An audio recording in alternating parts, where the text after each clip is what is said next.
ఈ కుంభమేళ 144 ఇయర్స్కి ఒకసారి మాత్రమే వస్తుంది. కుంభమేళ స్టోరీ ఏంటి, అసలు ఈ 144 ఇయర్స్ కాన్సెప్ట్ ఏంటి, ఎందుకు 4 ప్లేసెస్లోనే జరుగుతుంది, నాగ సాధుస్ ఇంకా అఘోరీస్ గురించి వీళ్ళ మధ్య డిఫరెన్స్ ఏంటి, 45 డేస్ మెయిన్ ఎన్ని డేస్, నానో టెక్నాలజీ ఎప్పటి నుంచో ఉందా, వీటి గురించి ఈరోజు నేను ఎక్స్ప్లెయిన్ చేస్తాను. ఈ వీడియోని లాస్ట్ వరకు చూడండి. ఒకరోజు దుర్వాస మహర్షి ప్రయాణం చేస్తూ ఉంటే ఇంద్రదేవుడు ఐరావతం మీద సవారీ చేస్తూ కనిపిస్తారు. మహర్షి చాలా గౌరవంతో దివ్యమైన వనదేవత ఇచ్చిన స్పెషల్ దండని ఇంద్రదేవుడికి ఇస్తే అది తీసుకొని ఐరావతం తొండం పైన వేస్తారు. ఆ దండ వాల్యూ ఏంటో తెలియకుండా ఐరావతం దాన్ని నేల పైకి విసిరి తొక్కేస్తుంది. ఎంతో గౌరవంతో ఇచ్చిన దండ ఇలా చేయడాన్ని అవమానంలా మహర్షి ఫీల్ అయ్యారు. ఇంకా ఫుల్ కోపంతో లార్డ్ ఇంద్ర అండ్ మిగతా దేవాస్ అందరికీ శక్తి, బలం అండ్ శ్రేయస్సు పోవాలని శపించారు. వెంటనే దేవుళ్ళందరూ వీక్ అయిపోతారు. మళ్ళీ తిరిగి శక్తి అండ్ చిరంజీవులు అవ్వాలంటే సముద్రాన్ని చిలికి అందులో నుంచి వచ్చిన అమృతం తాగాలి. కానీ చిలికాలంటే దేవుళ్ళ శక్తి సరిపోదు. అందుకే రాక్షసులతో ఒక డీల్ పెట్టుకుంటారు. వాళ్ళు గనక చిలకడంలో హెల్ప్ చేస్తే అమృతం ఇస్తామని. అందుకు రాక్షస వాళ్ళు కూడా ఒప్పుకుంటారు. క్షీరసాగరలో చిలికే రాడ్గా మందార కొండని, రోప్లాగా వాసుకి సర్పాన్ని అండ్ కొండ మునిగిపోకుండా ఉండటానికి గాడ్ విష్ణు కుర్మ అవతారంలో తన వీపు పైన పెట్టుకున్నారు.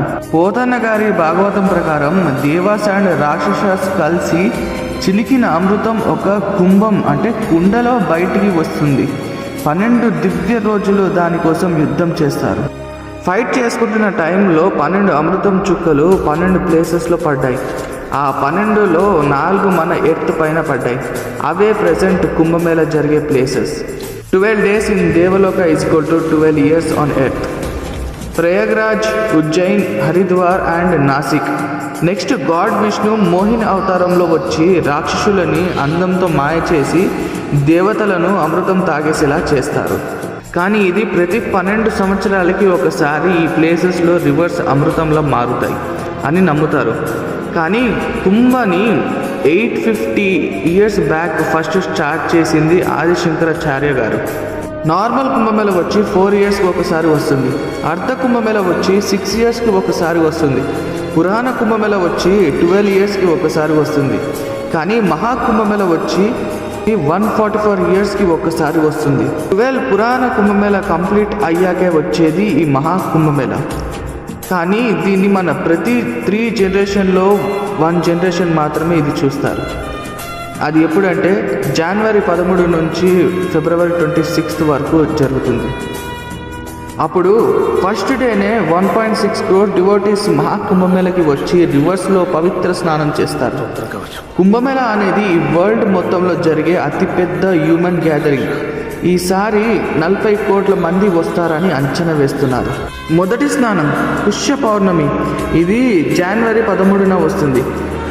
రెండో స్నానం మకర సంక్రాంతి, జనవరి 14న వస్తుంది. మూడో స్నానం మౌని అమావాస్య, ఇది జనవరి 29న వస్తుంది.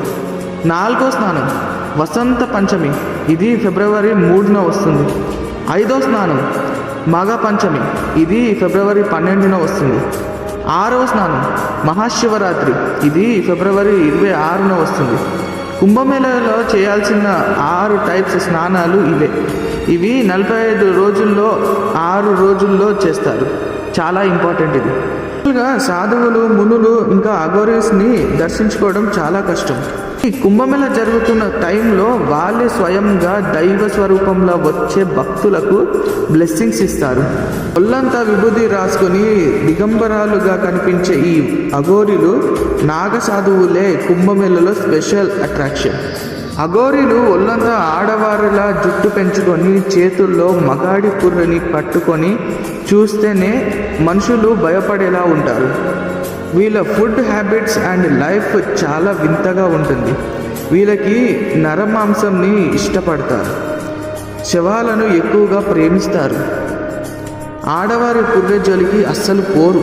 అనుకూలమైన రోజులలో శ్మశానంలో క్షుద్ర పూజలు చేసి పుర్రె పైన పాట్ నుంచి కోసి దాని ఒక పాత్రలాగా చేసి ఫుడ్ అంతా ఆ పుర్రెలోనే తింటారు.